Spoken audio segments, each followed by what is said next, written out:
So now we're ready to move a step higher. So Jermaine, I understand diatonic chords. Do not repeat yourself again. I know you like to repeat yourself a lot.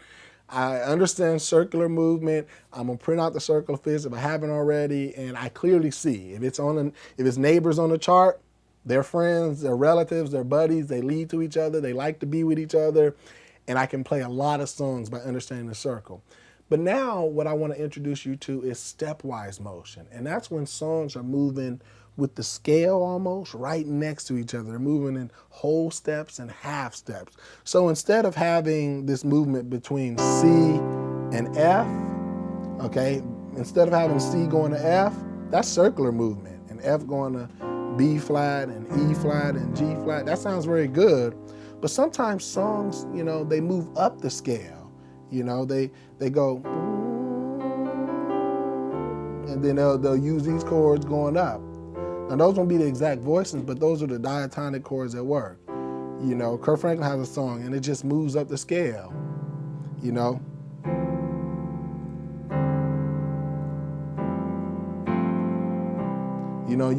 They go from C, D, E, F, G, C.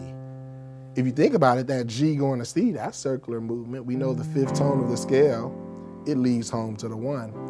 But stepwise motion is when you're literally going step by step.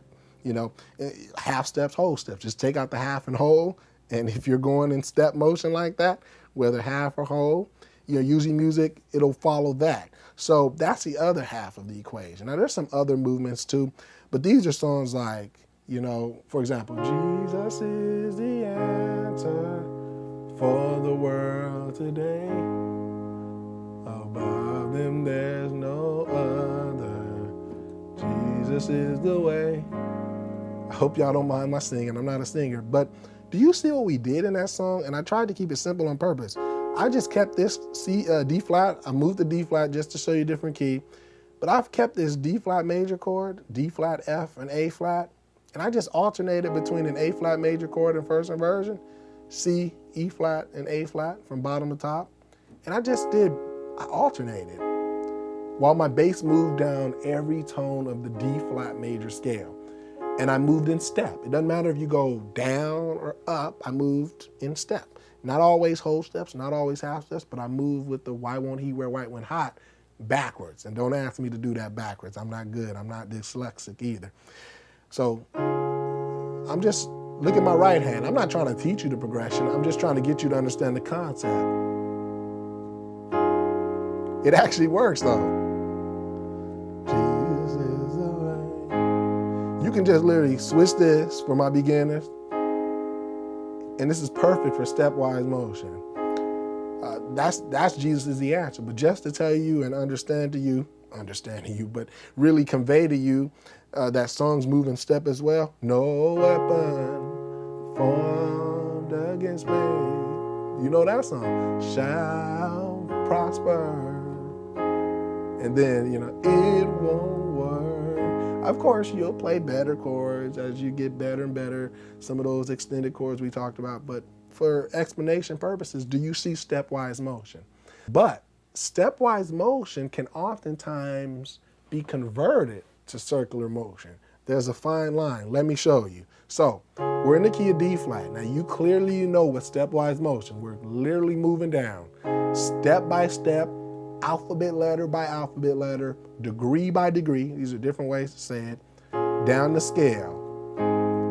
Even Mariah Carey has a song. I think it's it actually does something different there. But, just the example is we're just moving down a scale. Okay? But how can I convert that? Well, here's my thought process. So what I ask myself is, using the circle, what leads to where I want to go? So if I'm on D flat and I want to make this song better, because stepwise motion is very pretty and it has its places as well, but sometimes the circle makes it more spicier. So instead of just going down, what you do is you say, what's a fifth away from where I am? And so you would have to literally look at the circle going counterclockwise, like I said, back up, circle where you're at, but then back up and get the one right before it, that neighbor on the right-hand side, or going in counterclockwise direction, the neighbor before it. So if I'm on B flat, what's the neighbor before B flat? Okay, so if B flat is at 10 o'clock, you want to find the neighbor that's at 11 o'clock, not at 9 o'clock. Remember, we're going counterclockwise, so you want the neighbor that would have been right before B flat, going in the opposite direction of the clock. So that neighbor is F, okay? And in Gospel Keys 202, I taught you different chords that go on the third tone or F. You know, there's many things you can do. There's many chords. In Gospel Key 600, Jonathan went a step further and taught you tons of things to do on the third tone of the scale. Okay, so what I would do, maybe add that chord in, is what we call an F7 sharp 9 sharp 5, one of those altered chords that sound very good. Spelled out, it's F on the left, A, C sharp, because it's sharp 5, E flat, and G sharp, the sharp 9. So we got the sharp 5 and the sharp 9. And instead of going, I can go, Jesus is the answer. And then, you know, I would pick this chord next, but you know, we're just keeping it simple like this. But do you see how that works? So now we just kind of made this circular. Now remember that 7? See, I could go one of my favorite. Or I can take that. That's one of my favorite movements. I overdo that one. For the world today. And then, you know, remember that progression, that silver and gold progression? See, that's how you make it circular. So at first it's step. But then you start saying, well, what's a fifth tone away or before or after? You know, you start taking that circle and understanding, and that's how you get a mixture of step motion and circular motion. You don't have to do it for everything. We don't have to go like circle crazy. This would be going circle crazy.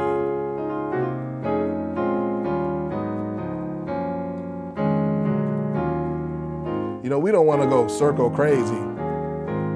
But, you know, sometimes we can go with the circle and then just keep going stepwise motion.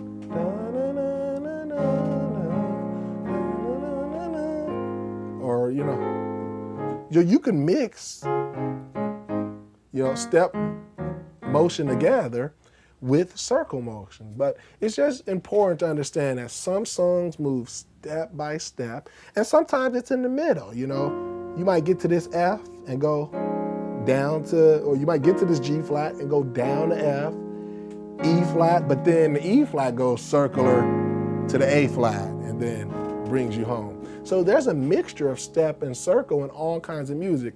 And it's good to get your ear to understand the differences as you're just hearing stuff, you know, to know that that's circular. But this, that's step, because we're going E flat, F, G flat, A flat. But if you think about it, the progression is really E flat to A flat. It's circular, but we chose step by step every tone of the scale in between just to connect it together. So these things are oftentimes connected. That's why I said there's a fine line between circular and stepwise motion. So you got diatonic chords, you got circular movement, you got the 34 principle, you got a basic understanding of stepwise motion, you got a combination concept, how to combine both if you only have step, how to look at the circle and go in that counterclockwise direction, how to add stuff when you want to be creatively different, if you will. You understand this now. We're building this thing up, y'all. So Pattern Paradise is heavy. It's about understanding patterns, but once you get it, you'll have a whole new door open up to you, a whole nother opportunity out there to make your own music, to hear where music is going a lot easier, to hear the patterns, to play them, to enjoy music, to actually understand not just what's happening, but how and why it's happening. So we'll see you in the next segment.